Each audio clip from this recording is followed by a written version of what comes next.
नमस्कार, बहुत स्वागत है आपका। आप देख रहे हैं हमारा खास कार्यक्रम। मैं हूं आपके साथ शिल्पा तोमर। 2024 लोकसभा चुनाव से पहले बीजेपी के खिलाफ विपक्ष लामबंद होने की कोशिश में जुटा हुआ है। जून में बिहार की राजधानी पटना में विपक्षी दलों की पहले राउंड की बैठक भी हो चुकी है और अब दूसरे राउंड की बैठक 17-18 जुलाई को बेंगलुरु में होनी है। इससे पहले विपक्ष के पीएम उम्मीदवार को लेकर अब चर्चा तेज होती हुई। कांग्रेस नेता तारिक अनवर ने तो इस पद के लिए राहुल गांधी को सबसे मुफीद बता दिया। इतना ही नहीं, तारिक अनवर ने लालू प्रसाद यादव के बयान के सियासी मायने समझाते हुए कहा कि दूल्हा तो राहुल गांधी ही बनेंगे और बाकी सभी बाराती है। दरअसल पटना में 23 जून को विपक्षी दलों की महाबैठक हुई थी। मीटिंग के बाद जब सभी दलों के शीर्ष नेता साझा प्रेस कॉन्फ्रेंस कर रहे थे, उसी दौरान माहौल को हल्का फुल्का करने के लिए आरजेडी अध्यक्ष लालू प्रसाद यादव ने राहुल गांधी को शादी करने की सलाह दे दी थी। लालू यादव ने इस दौरान कहा था कि राहुल जी, आप शादी कर लीजिए, हम लोग बारात में जाना चाहते हैं, आपकी मम्मी भी यही चाहती है। लालू यादव की इस बात पर राहुल गांधी समेत तमाम नेता जो वहां पर उपस्थित थे, उनकी हंसी छूट गई। कांग्रेस पार्टी के महासचिव तारिक अनवर, जिन्होंने लालू प्रसाद यादव के इस बयान के अब सियासी मायने समझाए, उन्होंने इस बयान का राजनीतिक संदेश बताते हुए कहा कि लालू प्रसाद यादव का दरअसल ये कहना था कि आप दुल्हा बनिए और हम बारात लेकर आएंगे, यानी कि हम पीएम उम्मीदवार मानने के लिए राहुल गांधी को तैयार हैं, बाराती बनने के लिए भी तैयार हैं। वहीं पटना में विपक्ष की बैठक से पहले बीजेपी सांसद रविशंकर प्रसाद ने कहा था कि सुना है नीतीश जी पटना में बारात सजा रहे हैं, बारात में दुल्हा भी तो होता है ना, तो 2024 का दुल्हा कौन होगा, ये सवाल पूछा था। अब तारिक अनवर के इस बयान से विपक्ष के पीएम उम्मीदवार को लेकर फिर से चर्चा शुरू हो गई। अब देखना होगा अगली विपक्ष की बैठक में, सेकेंड राउंड की इस बैठक में पीएम के नाम का ऐलान होता है या नहीं। आज इसी पर करेंगे बात।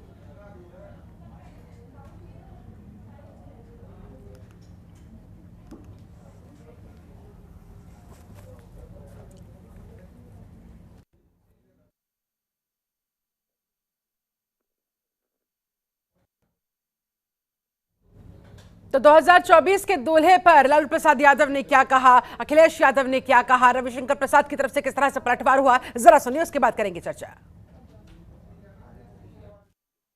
बात तो हम लोग का सलाह माने नहीं, दिया नहीं किया, शादी कर लेना चाहिए था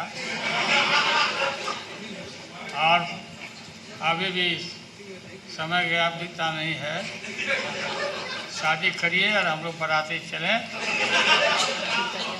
और शादी करिए, बात मानिए। आपकी मम्मी हमको बोलते कहते तो हो जाए, हाँ एकदम पक्का करना पड़ेगा। मम्मी आपकी बोलती थी कि आप हमारा बात नहीं मानता, शादी करवाइए आप। अच्छा,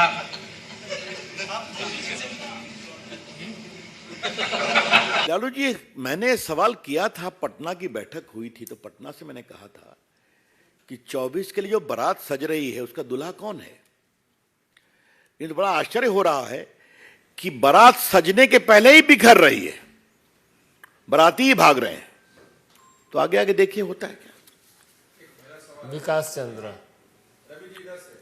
आप निश्चिंत रहिए, बिहार में हम लोग 40 की 40 जीतेंगे, निश्चिंत रहिए आप। हमारे पास बहुत चैलेंज है, जब समय आएगा तो हम लोग तय करेंगे।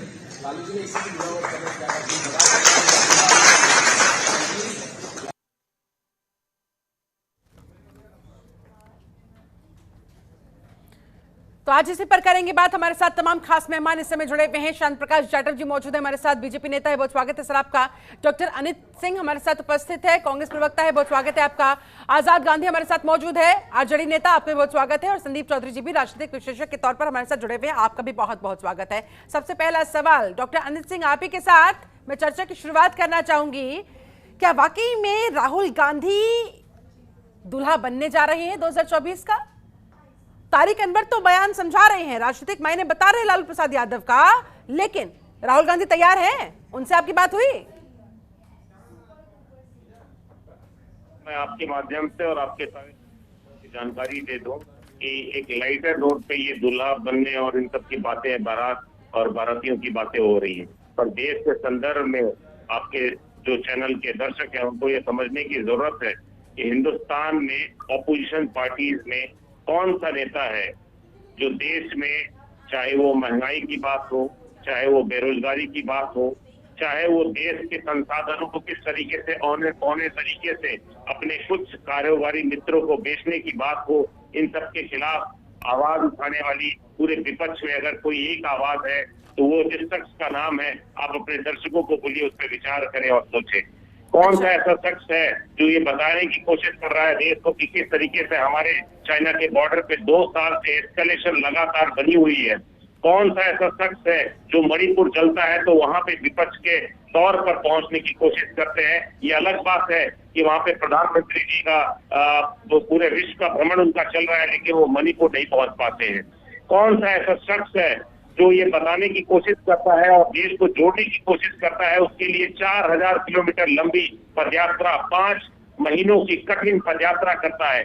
देखिए, देश के सामने जो सवाल है वो एक लाइटर रोड पे लोग बातें करें, दूल्हा बाराती बारात, ये सब सारी चीजें अलग है, लेकिन हमें देश की इस समय की जो स्थिति है और खास तौर पे जो वित्तीय स्थिति है, जो इकोनॉमिक स्टेटस है, उसे हमें समझने की जरूरत है। देश की 80 करोड़ जनता को इस सरकार ने 5 किलो राशन के लाइन में लगा के रखा हुआ है। उसके खिलाफ अगर कोई आवाज है विपक्ष की, देश में सिर्फ एक ही आवाज है। हमें लोगों को समझना पड़ेगा। ये आपकी भावनाएं हैं, समझ में आती है। कांग्रेस से जुड़े हुए तमाम कार्यकर्ताओं की, तमाम नेताओं की, तमाम मंत्रियों की ये भावनाएं राहुल गांधी के प्रति समझ में आती है, लेकिन राहुल गांधी क्या समझ पा रहे हैं? क्योंकि इससे पहले भी हमने देखा था, पूरे देश ने देखा था सर, किस तरह से जबरदस्ती उन्हें राष्ट्रीय अध्यक्ष बना तो दिया गया, लेकिन वो बनना नहीं चाहते थे। अल्टीमेटली क्या हुआ, उन्होंने इस पद को फिर त्याग दिया था। तो अब आप सब लोग उन्हें घोड़े पर चढ़ाने के लिए तैयार तो है, लेकिन क्या वो चढ़ने को तैयार है? ये मेरा आपसे सवाल था।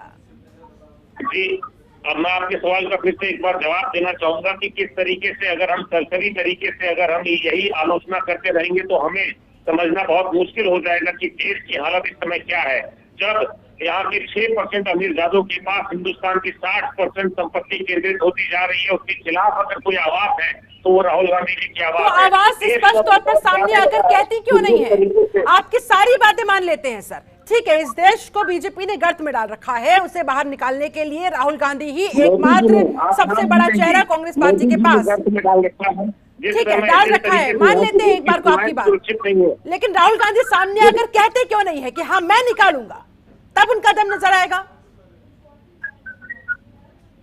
देखिए, इस तरीके से अगर हम चर्चा को आगे बढ़ाएंगे, क्योंकि आपके पैनल पे बहुत सीरियस और गंभीर लोग हैं चर्चा को आगे बढ़ाने के लिए, तो हमें ये समझने की जरूरत है कि देश की जो भावना है उसके पास कौन सा नेता खड़ा है, किस नेता की उत्तर से लेकर दक्षिण तक उसकी पहुंच है, कौन सी ऐसी पार्टी है जो देश के हर एक कोने में, हर एक गांव में विद्यमान है।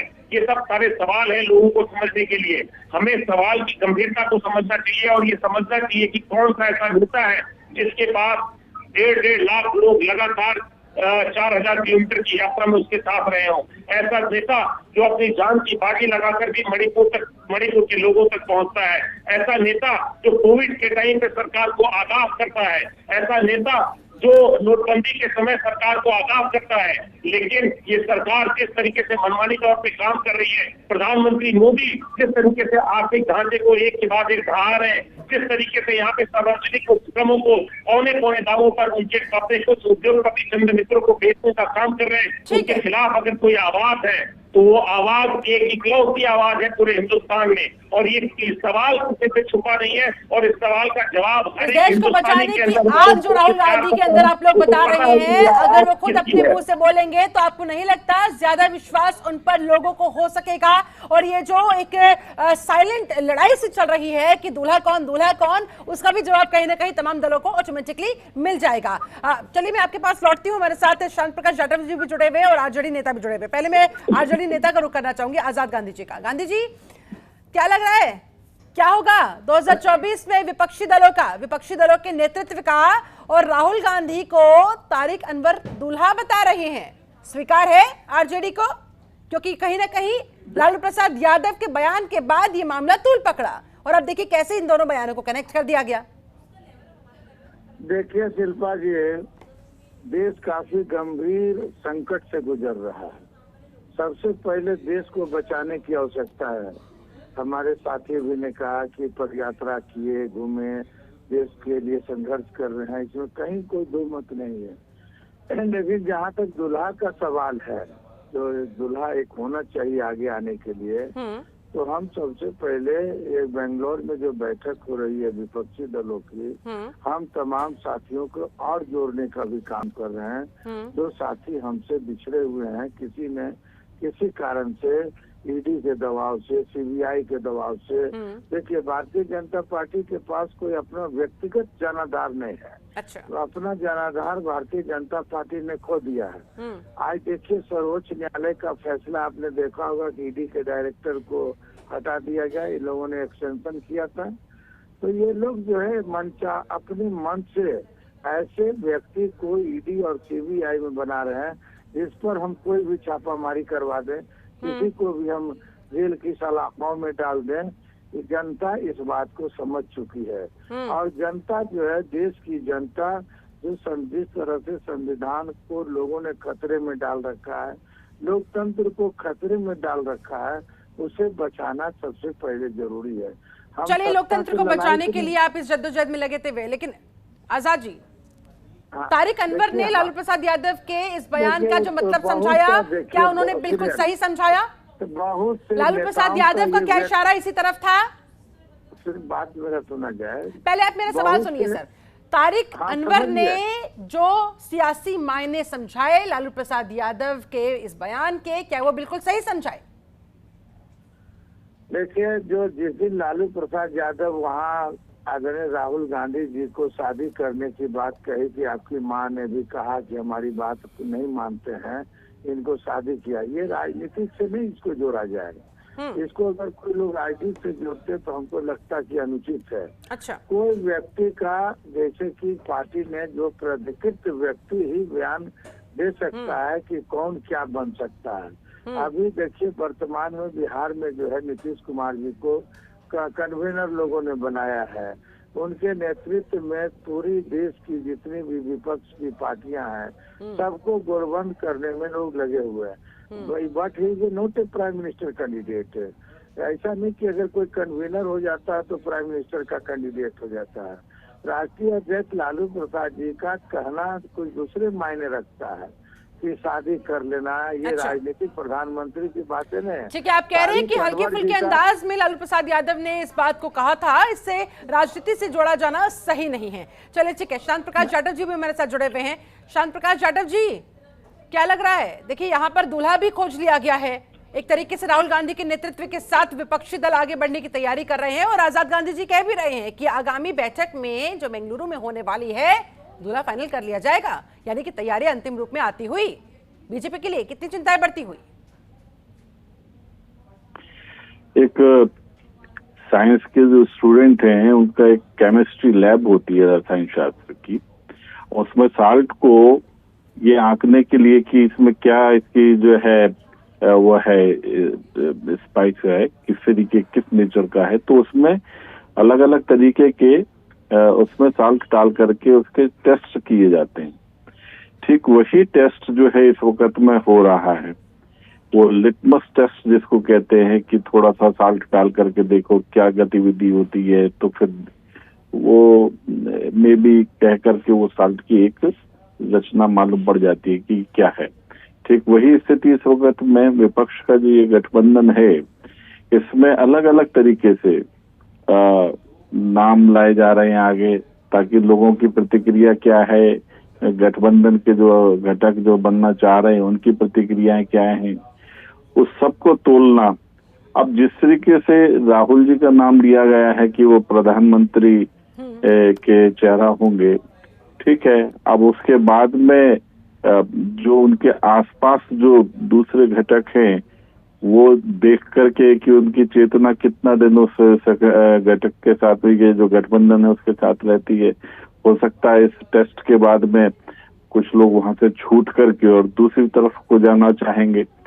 तो ये टेस्ट चल रहे हैं। अभी जिस तरीके से लालू प्रसाद जी ने शादी की बात कह करके वहां पर ये स्पष्ट कर दिया कि मेरा और तुम्हारा जो पारिवारिक रिश्ता है और माता जी के प्रति मेरा एक भाव रहा है, तो इसलिए मैं संरक्षक के रूप में रहने वाला हूँ तुम्हारे साथ में, तुम्हारे ऊपर।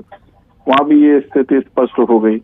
तो कायदे से ये है कि अभी ये सब टेस्ट चल रहे हैं इनके, और कुछ लोग जो इनके घटक इनके साथ जुड़ना चाह रहे हैं वो इस प्रकार की एक्टिविटी के बाद में छूटेंगे वहां से कि अरे भाई इनको तो हम स्वीकार कर ही नहीं सकते, जिन्होंने संसद में काम नहीं किया, जिन्होंने अपने लोकसभा क्षेत्र में काम नहीं किया, वो वहां से भाग गए, पुराना लोकसभा क्षेत्र छोड़ करके वहां के लोगों ने उनको भगा दिया। तो जिस तरीके से वो भाग रहे हैं और भाग ही रहे हैं, अभी कांग्रेस के हमारे प्रवक्ता बता रहे ना, भाग रहे हैं, कई हजार किलोमीटर भाग लिए, तो वो ये भाग दौड़ चल रही है। प्रकाश जाटव जी, सुशील मोदी का बयान हम सुन रहे थे, वो कह रहे हैं कि दूल्हा बुल्हा कोई नहीं है, सबके सब बाराती है, कहीं आप इस मुगालते में ना रह जाएं और आपको नुकसान उठाना पड़ जाए। ये मेरा सवाल है आपसे, समझ रहे हैं आप मामले की गंभीरता को? आप ये भी कह रहे हैं कि भाई अगर बीजेपी को, मोदी सरकार को सत्ता से उखाड़ फेंकना है तो हमें साथ आना होगा, किसी न किसी का नेतृत्व स्वीकार करना पड़ेगा। बीजेपी को अब तक लगता आ रहा था कि ऐसा हो ही नहीं सकता, लेकिन अगर ऐसा हो रहा है, तेजी की तरफ इस दिशा में काम आगे बढ़ रहा है, तो क्या आप तब भी हल्के मिलेंगे? नहीं, मुझे तो कहीं भी गठबंधन जो है वो भारी नजर नहीं आ रहा है। अब जो उन्होंने जो बात कही है वो क्या संदर्भ है, मैं तो नहीं मानता उसको कि जो है क्या है। अच्छा। मैंने बताया ना कि जो टेस्ट चल रहे हैं उससे अभी गठबंधन मजबूत तो बने, टेस्ट के कारण से मालूम पड़ रहा है कि वो टेस्ट के जो टेस्ट हो रहे हैं इस प्रकार से, तो उसमें मालूम पड़ेगा कि जो लोग उनके साथ में जाना चाह रहे हैं उनको स्पष्ट ठीक है। यानी कि आपके मुताबिक अभी विपक्षी दलों में ये सिर्फ एक्सपेरिमेंट्स किए जा रहे हैं कि कौन सा सक्सेसफुल होगा, किसका क्या रिजल्ट निकलेगा, उसी आधार पर आगे की स्ट्रेटेजी बनाई जाएगी। डॉक्टर अनित कुछ कहना चाह रहे हैं, उसके बाद संदीप चौधरी जी मैं आ रही हूँ आपके पास, जल्दी से काउंटर आपका डॉक्टर अनित। किरण जी, आपके जो चैनल पे अभी वरिष्ठ जन बैठे हुए थे वो कुछ ऐसा आशय दे रहे थे कि राहुल गांधी जी भाग रहे हैं। मैं उनको बता दूं कि भाग कौन रहा है। प्रधानमंत्री जी, मणिपुर जल रहा है, वो पूरी दुनिया में भाग रहे हैं पर मणिपुर नहीं पहुंच पा रहे हैं। बेरोजगारी की दर की बात करें तो 45 साल की सबसे बड़ी बेरोजगारी से इस समय देश जूझ रहा है, लेकिन प्रधानमंत्री जी वहां से भाग रहे हैं।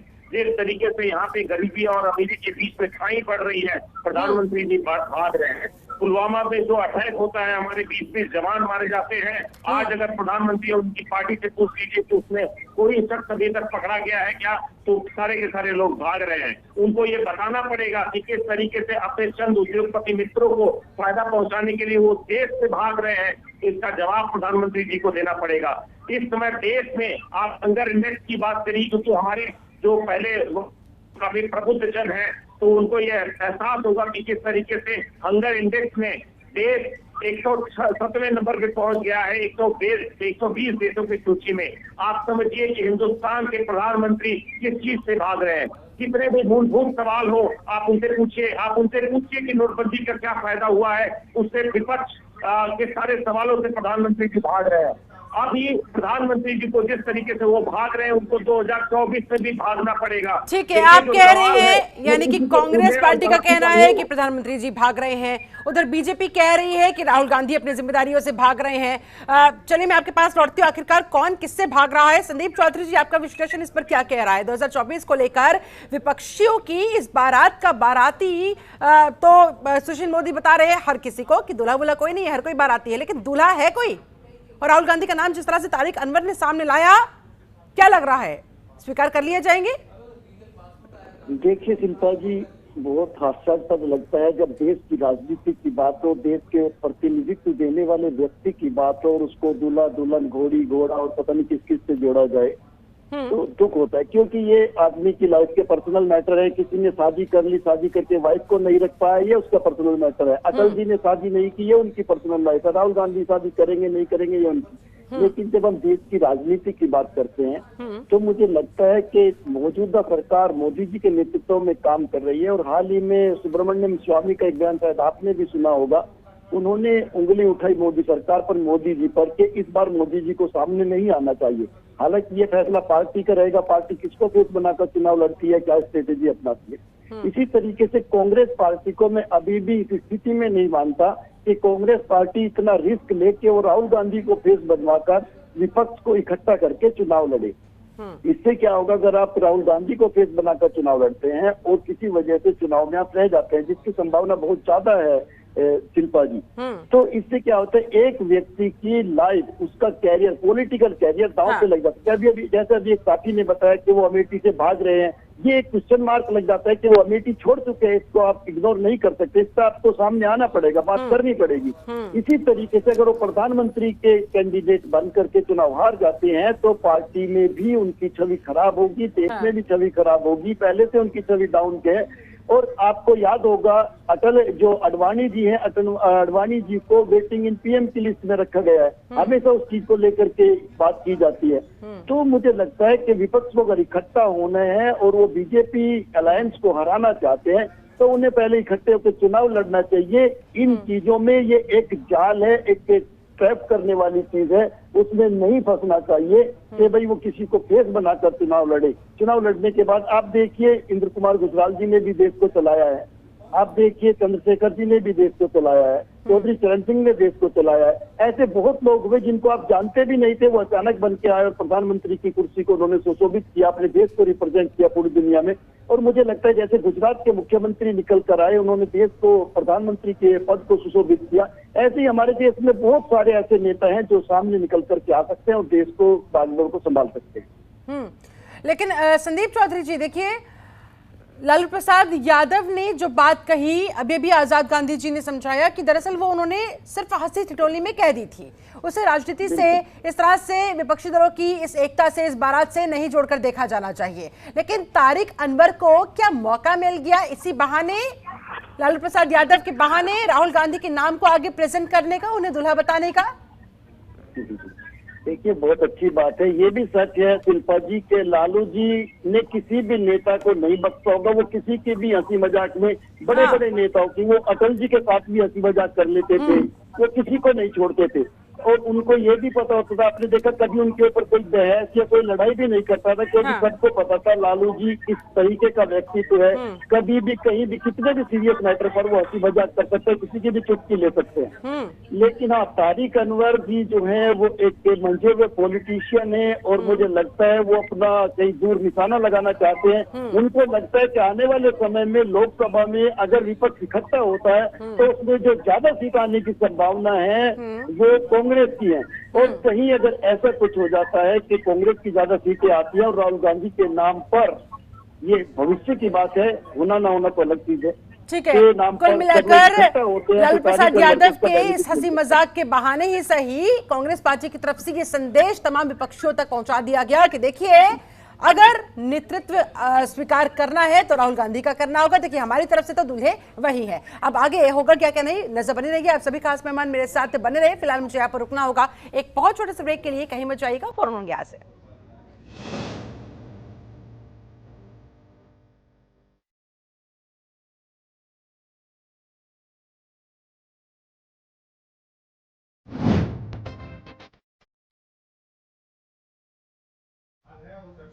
ब्रेक के बाद बहुत स्वागत है आपका। बात हो रही है 2024 का दूल्हा कौन। कांग्रेस पार्टी की तरफ से कह दिया गया कि भाई राहुल गांधी ही दूल्हे होने वाले हैं।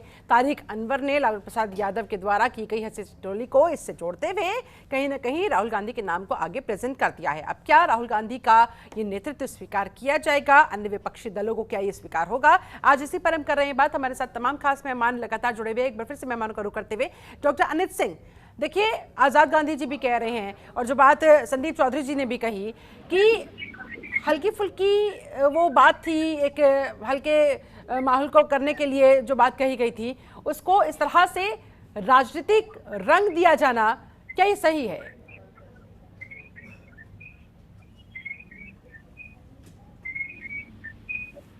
डॉक्टर अनित, आवाज मिल रही है सर? लगता है संपर्क हमारा उनसे कट गया है। मैं शांत प्रकाश जाटव जी आपका रुख करना चाहूंगी। देखिए यहाँ पर ये पूरी जद्दोजहद में लगे हुए हैं, बाय हुक और क्रुक किसी भी तरीके से इनको साथ आना है और साथ आकर ये आप लोगों को दरअसल सत्ता से बेदखल करना चाह रहे हैं। 2024 में इनका मेन मोटिव यही है और एक ही बात ये कहते हैं बार बार कि लोकतंत्र को बचाना है, इस देश को बचाना है। इसलिए ये लोग चाहे मनभेद हो चाहे मतभेद हो साथ आकर रहेंगे और इसके लिए फिलहाल ये जद्दोजहद लगातार इनकी जारी है। एक बैठक हो चुकी है, दूसरी बैठक का इंतजार है, लेकिन दूसरी बैठक में कहा जा रहा है कि दूल्हा तय कर लिया जाएगा और ऑलमोस्ट उसका नाम भी सामने आ चुका है। जाटव साहब?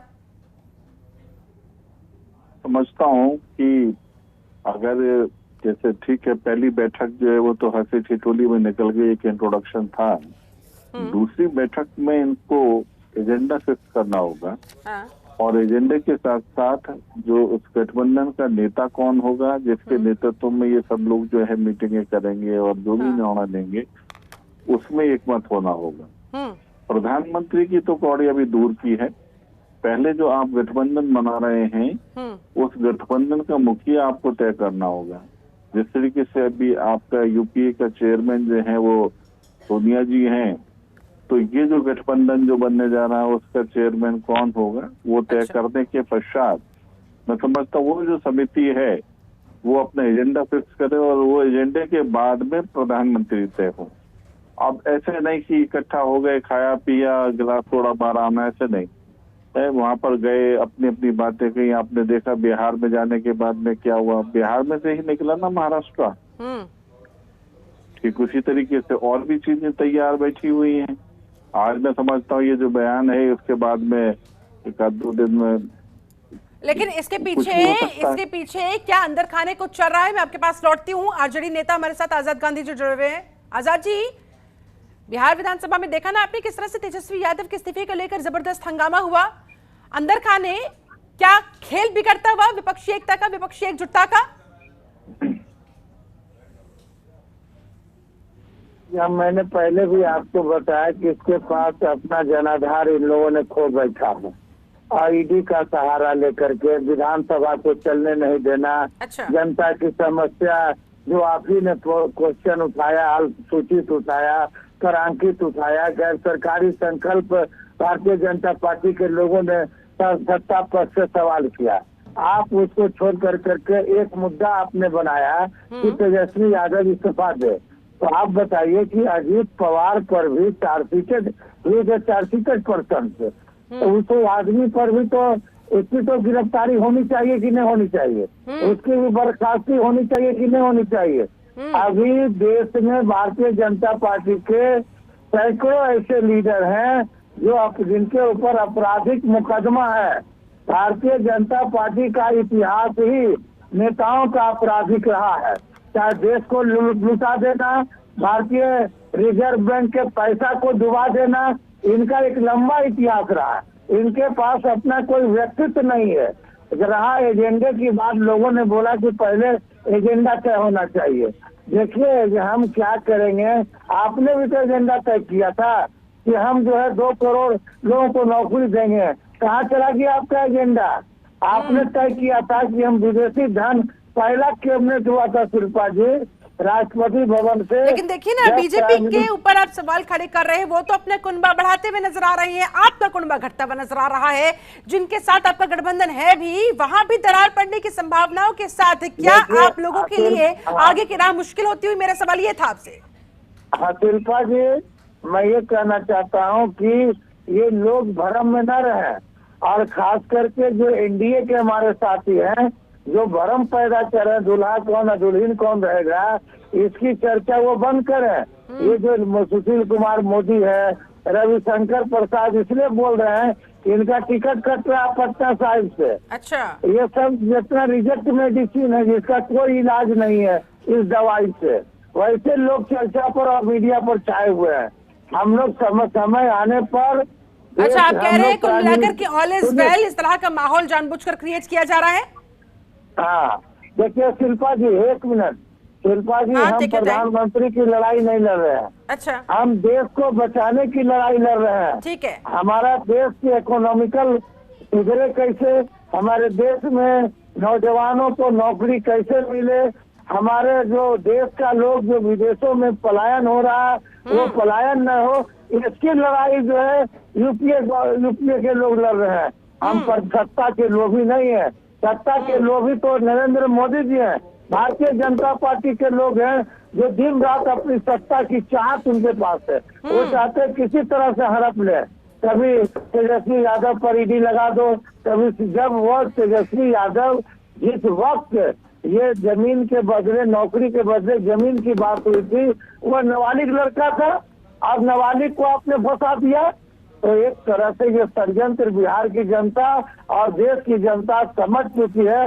असली चेहरा सामने आ जाएगा बहुत कम समय में, और इस सबका बिहार में खाता भी खुलने नहीं जा रहा भारतीय जनता पार्टी का। इसकी हालात खराब है, पूरे देश में खराब। कर्नाटक आपने देखा, आप देखिएगा ना आने वाला चुनाव, हरियाणा, छत्तीसगढ़, मध्य प्रदेश, ये सब में इसकी हालात खराब हो जाएगी। और जो हमारा यूपीए के जितने भी लोग हैं, विपक्षी दलों की जो ताकत बन रही है, और जो ताकतें अभी देखिए आप ताकत की बात कर तो रहे हैं, लेकिन ताकत जहां दिखानी होगी, जब दिखानी होगी तब दिखाइएगा। फिलहाल तो देखिए जब तक दूसरी बैठक के बाद कुछ ठोस आप लोग निकाल कर नहीं लाते, तब तक ये कहना, इस पर विश्वास करना काफी मुश्किल नजर आ रहा है।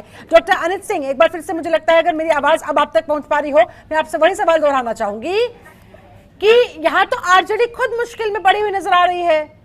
अंदर खाने इस तरह की खबरें हैं कि हो सकता है जेडीयू के साथ इनकी राहें अलग हो जाए।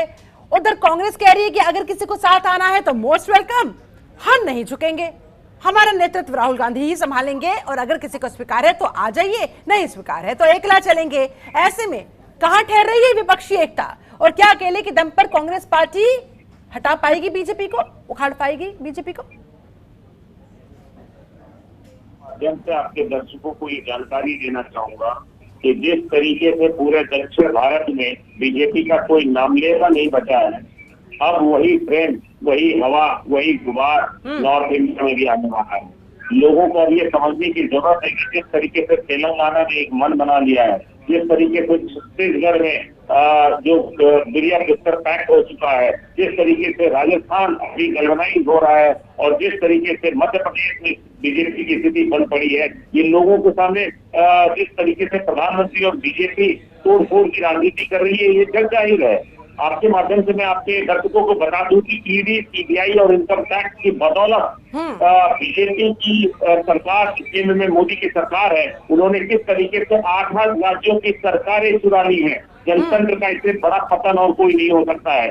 हमारे मित्रों ने अभी जो बातें कही उससे आपने एक इंफ्रेंस से ड्रॉ करिए कि किस तरीके से इस देश के अंदर छोटी छोटी और क्षेत्रीय पार्टियों को तोड़ने का काम किया जा रहा है। ईडी, सीबीआई और इनकम टैक्स के तहत ये जनतंत्र पर हमला है, और सारी की सारी विपक्षी पार्टियां इसी के खिलाफ लामबंद हो रही हैं। आपने देखा होगा कि अभी एक नेता महाराष्ट्र में एमपी बीजेपी ज्वाइन करते हैं और कहते हैं कि आज वो रात को अच्छे से चैन से सो सकते हैं क्योंकि अब उन्होंने बीजेपी ज्वाइन कर रखी है। आप देखिए कि प्रधानमंत्री किस तरीके से एडमिनिस्ट्रेशन के तौर पर भ्रष्टाचार को शह दे रहे हैं, वो हमें दिखता है कि जब वो 4 दिन पहले इंदौर में बोलते हैं कि 70,000 करोड़ का घोटाला एनसीपी ने करी है। लेकिन वही अजीत पवार के साथ जब उनको मुख्यमंत्री के पद से नवाजा जाता है तो ये सवाल प्रधानमंत्री जी से पूछना चाहिए कि आप किस भ्रष्टाचार की बात कर रहे थे।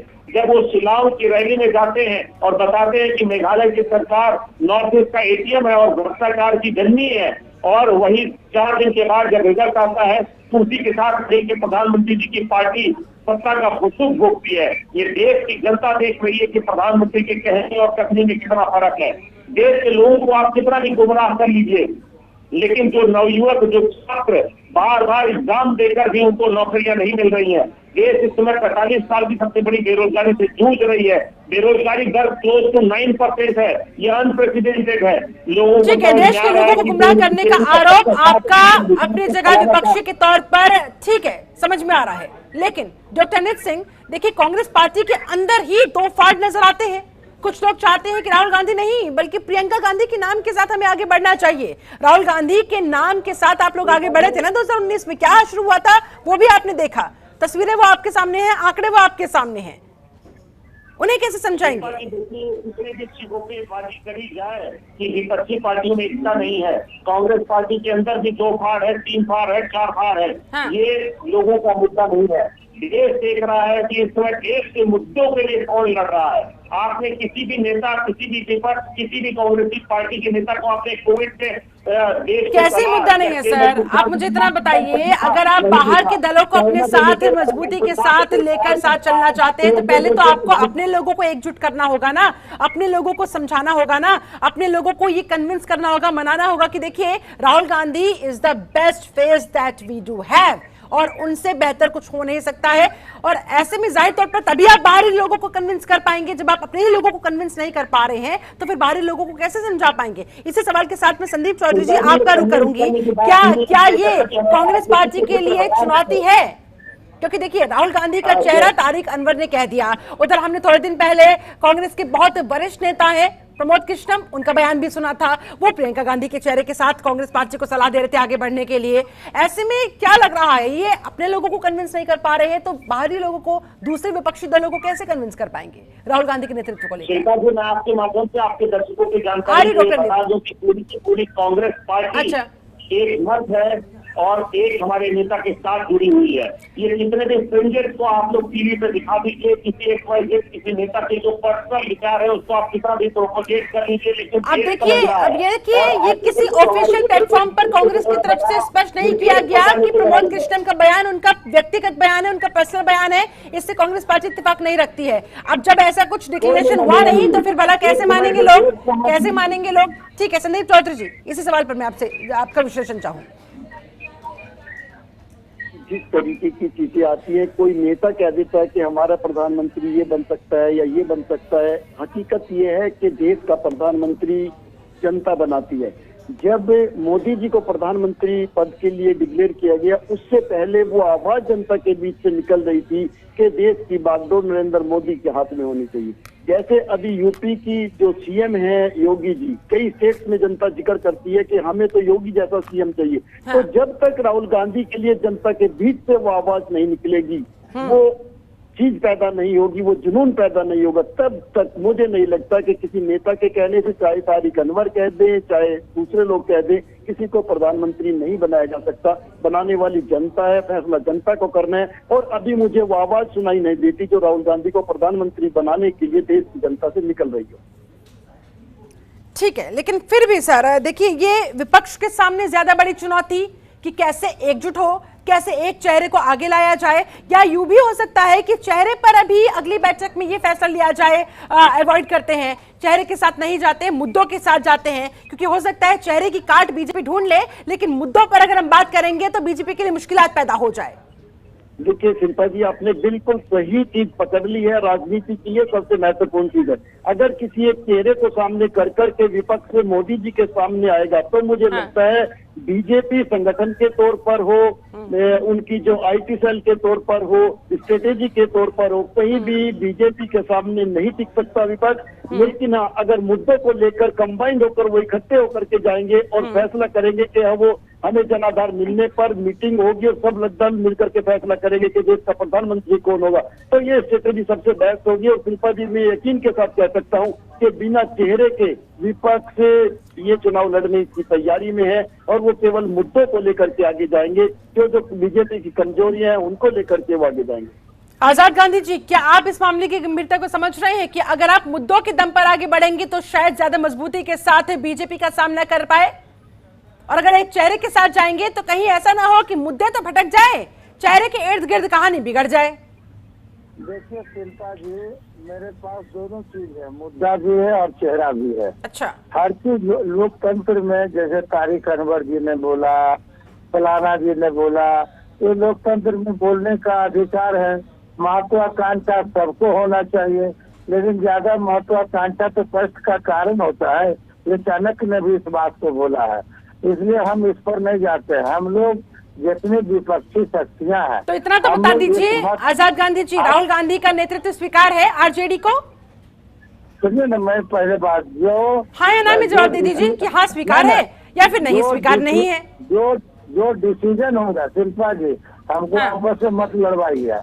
हम जो डिसीजन जो विपक्षी दलों का जो भी डिसीजन होगा, चाहे राहुल गांधी हो, चाहे नीतीश कुमार जी हो, शरद पवार जी हो, यानी कि माना जाए अगली बैठक में कम से कम फेस पर तो चर्चा होने वाली है कि राहुल गांधी का नेतृत्व स्वीकार है या नहीं है। शरद पवार होंगे, नीतीश कुमार होंगे, कौन सा चेहरा सामने आएगा, चर्चा होगी। मतलब अगला जो बैठक बेंगलोर में होने जा रहा है उसमें तमाम बिंदुओं पर चर्चा होगी और समय आने पर हम स्पष्ट कर देंगे। उसी दिन मीटिंग के 1 घंटा पहले स्पष्ट नजर आ जाएगा शिल्पा जी।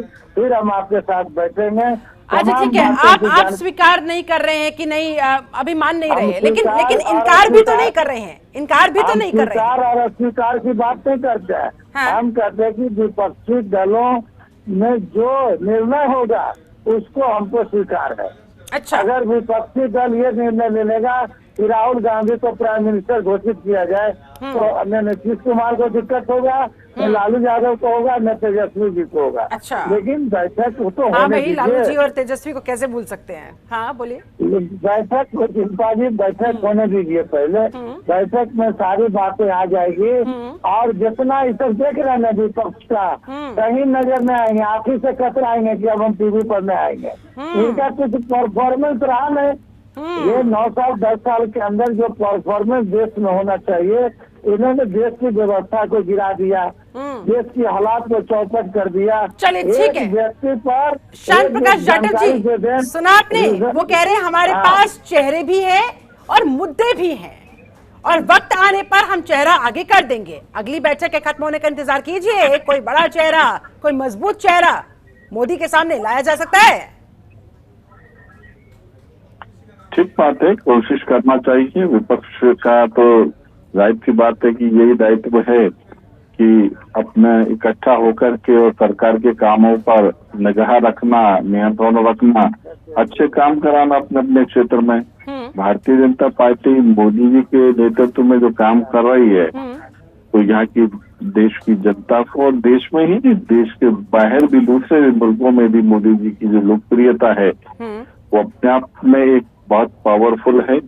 और मैं समझता हूँ कि जिस तरीके से डेवलपमेंट के काम आज हमारे पूरे देश में हो रहे हैं, हम जो विकास की जो एक बयार जो है पूरे देश में जो चल रही है, जनता जो है वो उस बयार पर हमें मैंडेट देने वाली है। और सबको ये मालूम है कि मोदी जी से बढ़िया नेतृत्व जो है देश का कोई नहीं कर सकता। और ठीक है, विपक्ष अपना गठबंधन बना रहा है, मगर सब चीजें तो तय जो है वो जनता ने कर दी है।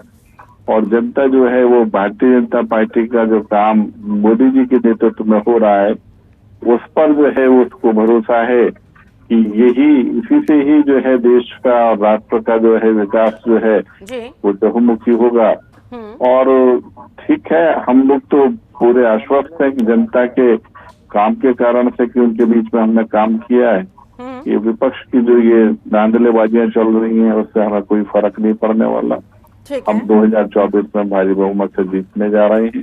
ठीक है, लेकिन आपकी इसी जीत के पहिए को रोकने के लिए यहाँ पर विपक्षी दल लामबंद होते हुए, डॉक्टर अनित, जाते जाते फाइनल कमेंट आपका, कितनी मजबूती के साथ कांग्रेस पार्टी आगे बढ़ेगी, कैसे दलों को साथ लेकर चलेगी, और क्या अगली बेंगलुरु वाली बैठक में पीएम फेस पर और किसी पर्टिकुलर फॉर्मूले पर बात बन जाएगी?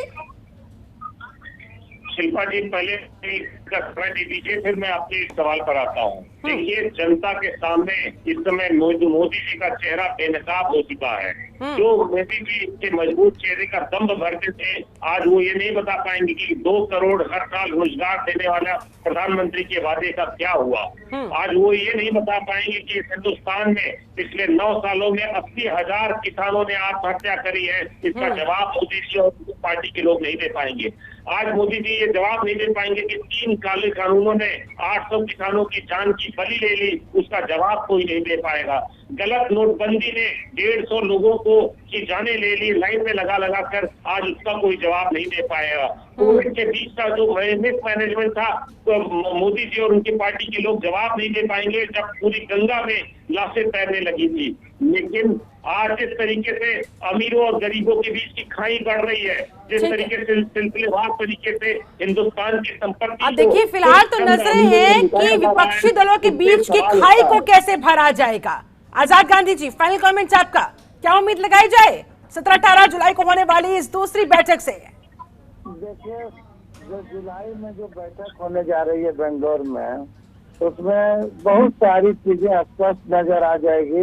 मीटिंग के 2 घंटा पहले एकदम क्लियर हो जाएगा कि आज देश किस दिशा में जाएगा और हमारा मूल एजेंडा क्या रहा देश को आगे बढ़ाने के लिए। भारतीय जनता पार्टी की हालात काफी देश में ही नहीं पूरी दुनिया में, भारत का इज्जत जो है डाउन हुआ है नरेंद्र मोदी के चलते। लोग देखिए, भारतीय रिजर्व बैंक का एक आंकड़ा पेश आया था हाल ही में, जिसमें हर भारत का हिंदुस्तानी 35,000 रुपया का कर्जदार है। जिस वक्त भारत के प्रधानमंत्री मनमोहन सिंह थे, उस वक्त 2300 रुपया प्रति व्यक्ति कर्जदार था। तो ये कर्ज लेकर करके लुटा देना, कर्ज लेकर के अपने दोस्तों के बीच बांट देना, कर्ज लेकर के हिंदुस्तान से भगा देना, उस पर कोई कार्रवाई नहीं होना, क्या उस पर ईडी छापा नहीं मार सकते? जो रुपया हमारा नेशन प्रॉपर्टी लेकर के भागा है, जो डुबा दिया, उस पर भी तो छापा मारी और ईडी होना चाहिए। इस चीज को जनता शिल्पा जी समझ रही है और आने वाला इसीलिए ईडी और सीबीआई के दुरुपयोग का आरोप श्याम प्रकाश चटर्जी आपकी पार्टी पर लगता है। इनका दर्द देखा आपने? एक बार फिर से चलका, वहां तो ईडी नहीं भेजते आप लोग, जिनको अपने शिकंजे में कसना होता है उनके घर ईडी भिजवा देते हैं आप लोग। का दुरुपयोग 2014 से पहले हम लोगों ने खूब देखा, और महज जो है वो औपचारिक जांच हुआ करती थी। आज जो है जितनी जांच एजेंसियां काम कर रही हैं वो परिणाम दे रही हैं, और बहुत बड़ी तादाद में जो लोग भ्रष्टाचार में आकंठ लिप्त थे वो सब अपनी जमानतें दे करके बैठे हुए हैं, जेल में बैठे हुए हैं, और लगातार जो है ये जांच एजेंसियां एकदम स्वतंत्र रूप से काम कर रही हैं। आज हम लोग जो है भ्रष्टाचार के खिलाफ लड़ने के लिए आए थे, हम उस काम में जो है पूरी तरीके से अपने काम में 100% दे रहे हैं, और यही कारण है कि जो गठबंधन जो लोग कर रहे हैं, अगर आप उनकी पृष्ठभूमि देखें तो लगभग सभी लोग जो है वो जमानत पर हैं। क्या तो देश को जो है ना एजेंसियों के बारे में बताएंगे? पहले आप अपने दामन तो साफ कर लो, उसके बाद में जो है ईडी और सीबीआई को पूछना। ठीक है संदीप चौधरी जी, फाइनल कमेंट आपका क्या होने वाला है 2024 में? विपक्ष का, विपक्ष की इस एकता का, इस बारात का, इस दूल्हे का? देखिए शिल्पा जी, 2024 की जो चुनावी तैयारियां है, मैं इसको चुनावी तैयारी के तौर पर ही देखता हूँ, क्योंकि जो विपक्ष है वो भी अपनी चुनावी तैयारी में लग चुका है, और बार बार वो बैठक करके, चाहे पटना में हो, चाहे साउथ में हो, चाहे कहीं भी करे, जनता को ये मैसेज देने की कोशिश है, अपने वोटर को ये कोशिश है कि हम लोग मजबूती से चुनाव लड़ेंगे और सरकार को टक्कर देंगे। अब देखिए कांग्रेस ने ये संदेश तो अपने तमाम अन्य दलों तक पहुंचाने की कोशिश कर दी है, लेकिन इस संदेश का क्या असर होगा? क्या इसे स्वीकार किया जाएगा या अस्वीकार कर दिया जाएगा, या फिर कुछ और बीच का रास्ता निकाला जाएगा? इंतजार रहेगा होने वाली दूसरी बैठक का, उसके बाद ही कुछ ठोस नतीजे पर पहुंचा जा सकेगा। बहुत शुक्रिया आप सभी खास मेहमानों का मेरे साथ इस चर्चा में जुड़ने के लिए, समय निकालने के लिए बहुत बहुत धन्यवाद। तो फिलहाल तो विपक्ष का क्या पीएम फेस वाकई में तय हो चुका है, या फिर किसी नए चेहरे के साथ अगली बैठक के बाद सामने आया जाएगा, या ये डिसाइड किया जाएगा कि पीएम फेस के साथ नहीं, हम मुद्दों के साथ आगे जाना चाहेंगे, अगर जीत जाते हैं उसके बाद फिर पीएम फेस तय कर लिया जाएगा। इंतजार रहेगा आगे की स्ट्रेटेजी विपक्षी दलों की क्या कुछ निकलकर सामने आती है, और बीजेपी किस स्ट्रेटेजी के साथ इन्हें चकमा देने के लिए मैदान में उतरती है। फिलहाल मेरे साथ इस चर्चा में जुड़ने के लिए आप सभी का बहुत शुक्रिया। बने रहे जनतंत्र टीवी के साथ। नमस्कार।